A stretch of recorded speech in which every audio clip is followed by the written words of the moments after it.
Target ang mga masiselang isyu ng lipunan na sangkot ang ilang mga ahensya ng gobyerno at mga personalidad. Hihimayin ang iba't ibang mga isyu, balita at usapin.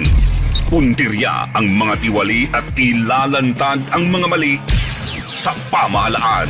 Walang sasantukin. Tamaan na ang tamaan.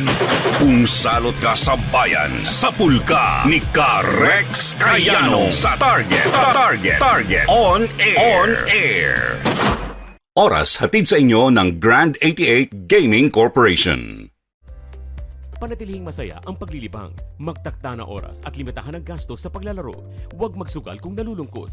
Huwag hayaang makasira ng buhay at pamilya. Para sa impormasyon ukol sa responsible gaming, tumawag lamang sa hotline number 02-8404-0171 o bisitahin ang www.casinofilipino.ph. Isang mensahe mula sa PAGCOR. Gambling is for 21 years old and above only. Keep it fun. Game responsibly. Eto, nagkaroon na ho ng resulta.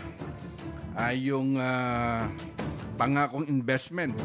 Siguro ito ho yung kada lalabas at magkakaroon po ng foreign trip. Kumbaga yung pagbiyahe ni President BBM. At nagkaroon na ho ng resulta, mga kaibigan, yung pangako pong investment na nakuha ho ni President Bongbong Marcos doon ho sa kanyang pagbiyahe. Batay po doon sa ulat ng Department of Trade and Industry o DTI, nasa 46 proyekto. Ganun po karami. Kasi kapag lumalabas ang presidente po, kumbaga nang iinganyo po sila. Sa madalit salita, kumbaga iniinganyo po nila yung mga investor na mag-invest po sa bansa po natin para makahikayat ng marami pong trabaho. Yan lang naman po pinaka-mission kumbaga mabigyan po ng sapat ho na trabaho yung ating mga kababayan na isa rin din po yan doon po sa mga programa, doon po sa mga kumakandidato, doon po sa national politics yung mga kaibigan. Kaya napakaganda ho nito base ho doon sa datos na galing po doon sa DTI, mga kaibigan. Kung 46 po na mga proyekto, kumbaga nagkakahalaga po yan na 14.2 billion sa madalit salita, mga kaibigan. Yung pong 14.2 billion US dollar, kumbaga yan po yung ipatupad po nila. Ganun po kalaki yung nainganyo ng ating Pangulo, mga kaibigan. Kaya ibig sabihin, kumbaga yung kanilang operating na kompleto at yung proseso doon po sa pagpaparehistro, doon po sa mga proyekto, sinasabing investment promotion, anong agency, maging ang tanggapan po ng Department of Tourism. Alam nyo, ang tanggapan po ni Secretary Cristina Prasco, yung kaibigan ho natin, mga kaibigan, lalo na ho ngayon, kumbaga summer, at isa ho doon sa sektor po ng turismo, mga kaibigan, kumbaga paano mo mapapalakas yung sinasabing sektor po ng turismo, particular ho dyan sa Mindanao, dyan po sa Visayas. Alam niyo, nung huling makausap po namin si Governor Damian Mercado ng probinsya po ng Southern Leyte. Alam niyo, napakarami ho mga tumawag po sa amin doon at tinatanong po kami, ano ho ba yung nakatago na sektor po ng turismo, kumbaga ala paraiso, di ba? Kasi kaya po namin ipinopromote yung mga sektor po ng turismo sa mga bawat probinsya, mga kaibigan, kumbaga para makapag-inganyo yung programa po natin. Hindi po programa po to ng Department of Tourism. Kumbaga tayo lang tumutulong po sa kanila para maiangat po natin, di ba, yung sektor po ng turismo. Kaya napakalaking bagay po ngayon.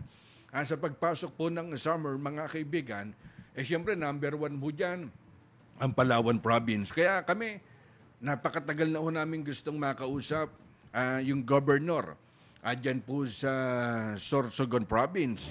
Dahil gusto ho nating ibida, mismo si governor na ho magkwento. Dyan po sa Sorsogon City, mga kaibigan. Kaya yung paglabas po ng bansa ng ating Pangulo, mga kaibigan, ay isa po dun sa mga infrastructure, yung transport, tsaka po yung logistic, yung agriculture, ay isa po dun sa gustong palakasin Kumbaga, medyo mag-control na po tayo. Kumbaga, medyo bawasan na ho natin. Yung pakisawsaw. Doon po sa usapin po doon sa People's Initiative na yan. Hayaan na po natin ang congressman at ang Senado, mga kaibigan. Kumbaga, sila po yung bumulangkas po dyan.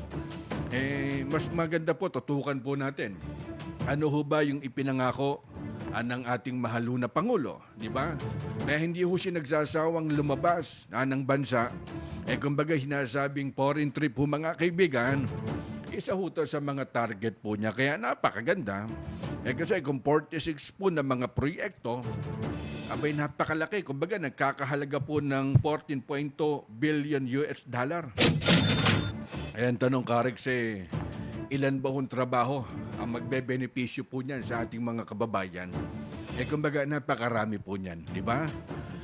Oras hatid sa inyo ng Grand 88 Gaming Corporation.